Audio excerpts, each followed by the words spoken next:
What's up, YouTube? So I want to do something a little different, and that is do a review of a graphic novel that I purchased. And this graphic novel was created, or at least partially created, by a YouTuber. Um, he and another person collaborated on the graphic novel. And of course, the graphic novel is called The Chronicles of Piye. I think that's how you say his name. So I'm doing this review to sort of support and show my support for fellow YouTubers, fellow Black YouTubers, fellow Black people who are doing great things and making strides, and also giving us alternative media to consume, right? Alternative entertainment options to enjoy. Um, and this will be a no spoiler review, so no spoilers, you know, and you know, I will just give general information, nothing too specific. All right. So a YouTuber named Chris Miller, also known as Black Up Inya on YouTube, he did the artwork for this graphic novel. And a man named Richard E. Gaskin wrote the story for the graphic novel. And here is the novel, the graphic novel, right there, The Chronicles of Piye. And this is very much like a Black African themed and centered story, right? Pretty much all of the characters are African. One character, oddly enough, is albino. Um, and I was like, okay, why that character is a little different. And then it was explained in like the notes that that character was albino. Yeah. But before I get into this review, I just want to give a bit of a backstory.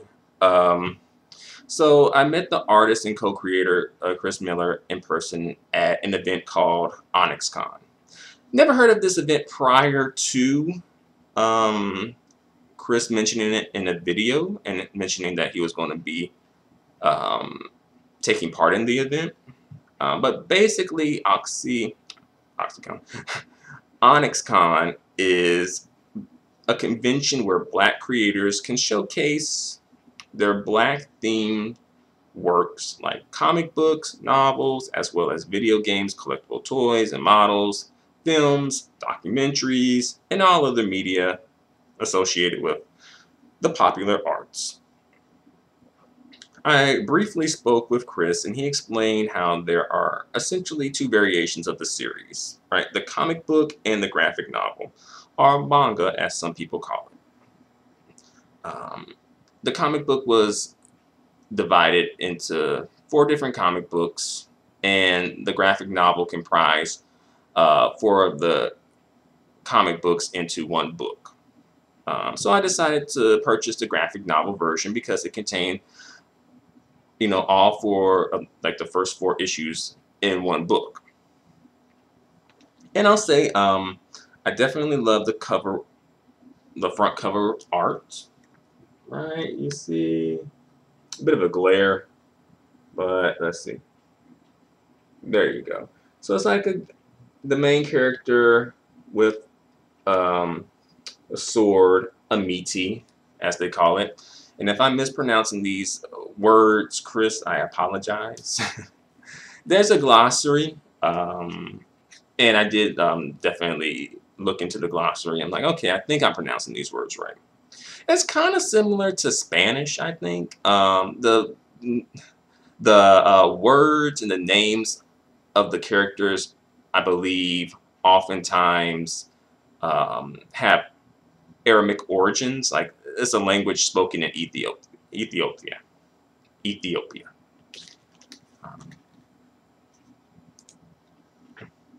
And I'll say that the graphic novel is, very colorful. Many times you only really get color on the front cover and the back cover of graphic novels, at least the ones I've experienced. But you will see, like, throughout the whole book, like, there's so much color in the book and so many different variations. Probably should be doing it the other way. But yeah, you see like so many different colors. So that's different and, low-key innovative, right? You don't really get that all the time. So checkpoint there, definitely. All right, the basic plot of the story is, and it's on the back cover, so I'm going to read that.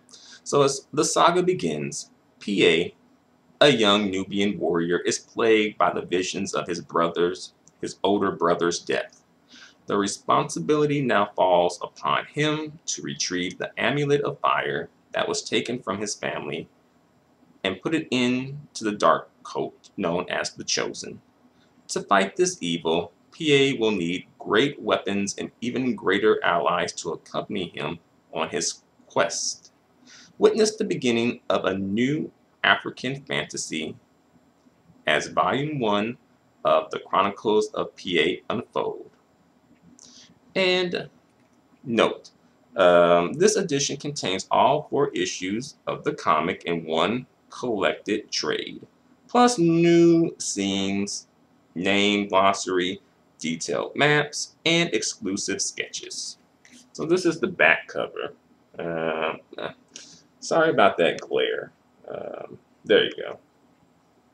So that's the back cover.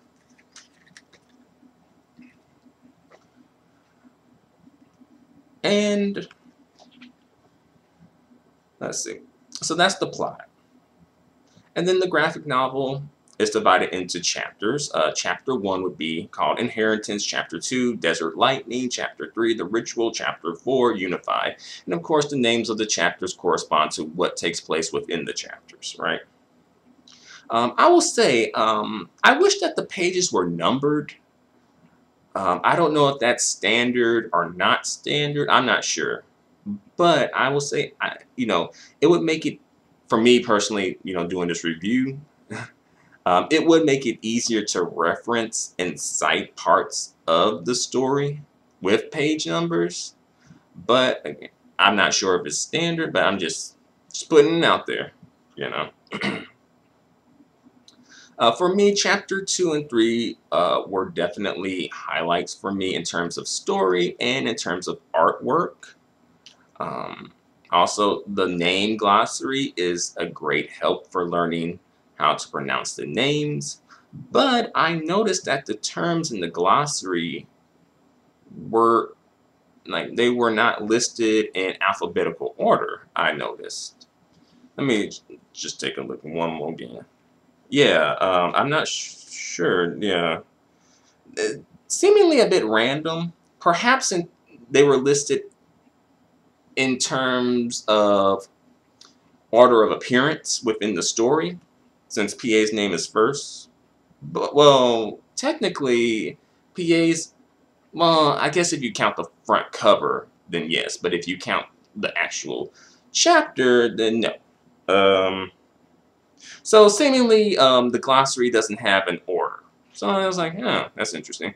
But thankfully, the glossary is pretty short, so you will ultimately be able to find what you're looking for, but it'll just take more of an effort to do so.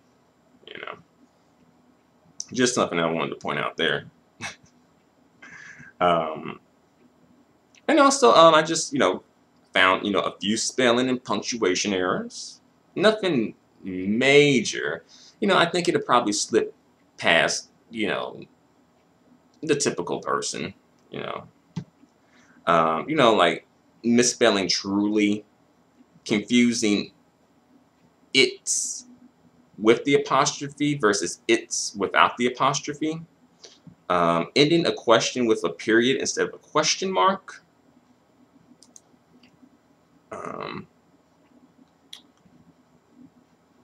Also, I noticed that, when people would speak in the story, sometimes like when they would cut off in mid sentence, like, oh, I'm about to go to the dot dot, and then sometimes it would be dot dot dot, three dots, and then sometimes it would be dot dot dot dot, four dots, and then sometimes I think even once it was probably five dots. So I was like, oh, and I'm not sure is, I'm just putting it out there. I'm not sure though. That could just be a personal style option, perhaps. Or, I'm not sure, but just putting it out there. Also, I noticed the word greetings was misspelled. Um, and probably some other stuff I noticed too. But those are the things I kind of caught and made note of, you know. But overall, I didn't really encounter like a ton of grammatical spelling errors, though. And also, it's not anything that would take away from the story, right? Um, in terms of artwork, as I said, the front cover is definitely a highlight for me. Another highlight is, let me get this. All right. This scene right here. This is a highlight. I thought this was a good piece of artwork right here. And it really kind of captures the attitude of this character. His name is Atiga. I think they refer to him as Lord Atiga. And I actually did think he was a king, but come to find out he actually is not a king. He does have that attitude though, and I think that scene right there really captures that. Another piece of artwork that I enjoyed.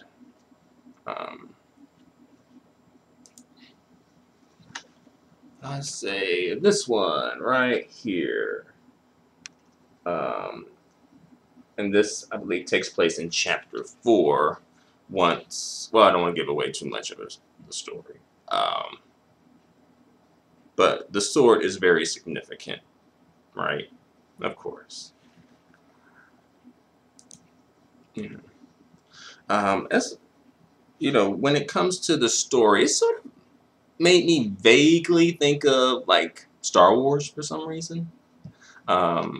Not saying that there's like plagiarism or anything going on, but I'm just saying it kind of just made me think about Star Wars. I guess because of the sword and the training, that sort of a thing. Also, and this is just, my personal conjecture or speculation, I kind of feel like, are we going to be getting set up kind of like how the audience was sort of set up in Wonder Woman in terms of the God Killer, right? That I'm wondering, like, is that going to happen? So, of course, I read the entire graphic novel and then got to the end, and I'm like, what happens next? Right? Especially, got to the end of the story, and it's very much ends with them beginning their journey, right?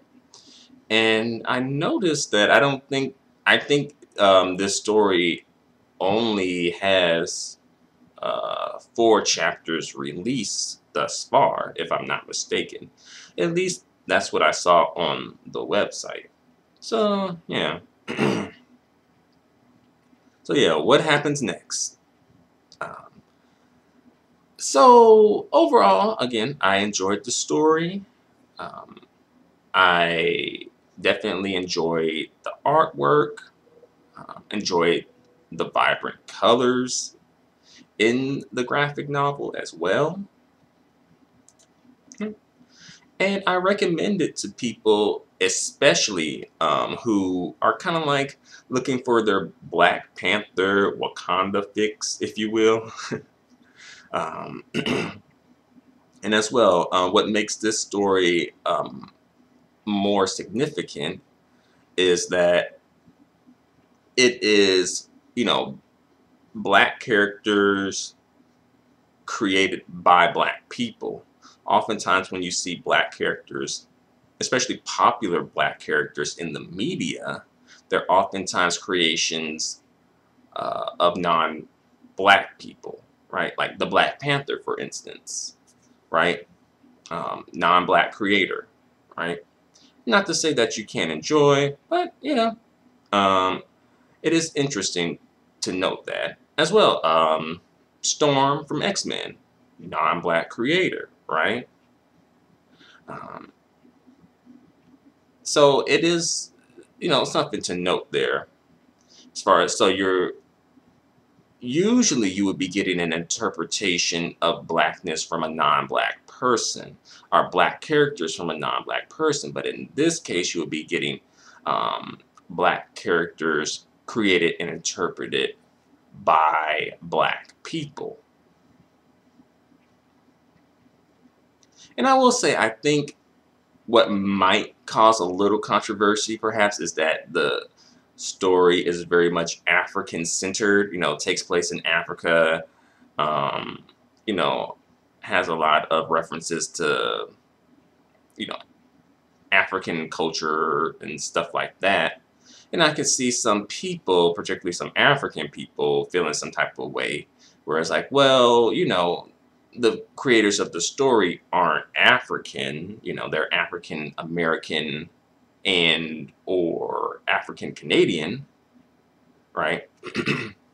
So, I could see some issues coming up with that. But overall, me personally, I would let that slide for the time being. I still think, it is definitely noteworthy and a good story if you are looking for some sort of a, independent, um, alternative media, if you will, especially if you're looking for that. And as well, the characters are pretty much black from a distance, phenotypically black, right? Both the men and the women. There is one character who is human, who is albino. But other than that, all the human characters are black. Now, there's some like other characters who are kind of like um, non-human, so they wouldn't really count there, right? Because sometimes when it comes to these black stories, it'll be like the dudes are black, but then the women ain't black, right? But the men and the women have more or less the same phenotype, right? So it's like, very, dark skinned, very melanated folks in the story, very African facial features, right? Ethnic hair, if you will. Um, so yeah, very much a lot of black representation on, for both genders. All right. You know, and the main character ain't out here cooning and, pursuing and striving for, Rapunzel or Snow White or Cinderella or Sleeping Beauty. Okay. No, none of that. All right. You know, he is very much has a black female love interest who reflects him in terms of phenotype. All right. All right. Before I go, I'm going to make sure to um, let you know that in the links or in the description there will be links to like Chris's YouTube channel and website. And also a bit of a disclaimer, Chris, he does post content, pro-black content, and talks about, black current events and things like that. And I just want to put it out there, like, just because I post this link or these links in the description doesn't mean that I necessarily agree with every single thing that Chris says in his videos. Just like people don't agree with every single thing that I say in my videos, even though some folks may recommend my videos to people, right?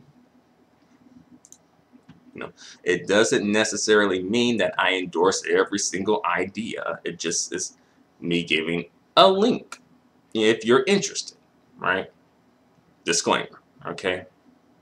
Uh, but thank you very much for watching. I appreciate it. Please feel free to comment. Until the next video, adios and goodbye for now.